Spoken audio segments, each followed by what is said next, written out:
રસવા છતાંય આગળ એમ કહેતા બહુ વરસાદ થાય ને એટલે ખાપ બાંધી જાય.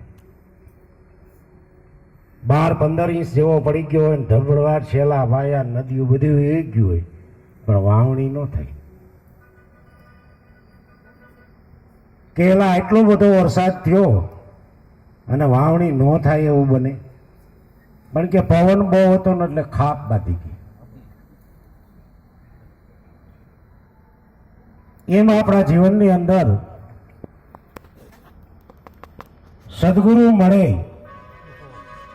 અને જો દિશાનો પવન વાય તો જ આ બીજકાની માલિકોને ઉગે એમ છે ને કે ઉગે એમ ને ખાપ બાંધી જાય.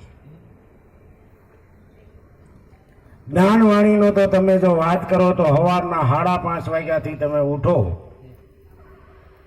અને ટીવીની સાપ દબ્બો રાતના 11 વાગ્યા લગન તમારે જે જ્ઞાન વાણી, જે પુસ્તકો, શિવપુરાણ, રામાયણ, ભાગવત જે કાંઈ સાંભળવું એ 24 કલાક અવિરત ચાલુ છે.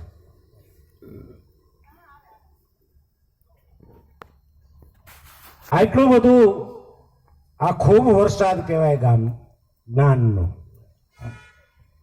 પણ છતાંય બીજક ખોટો નથી કાઢતું. ખાપ બાંધી ગઈ. મહાપુરુષો એમ કે ખાપ બાંધી ગઈ.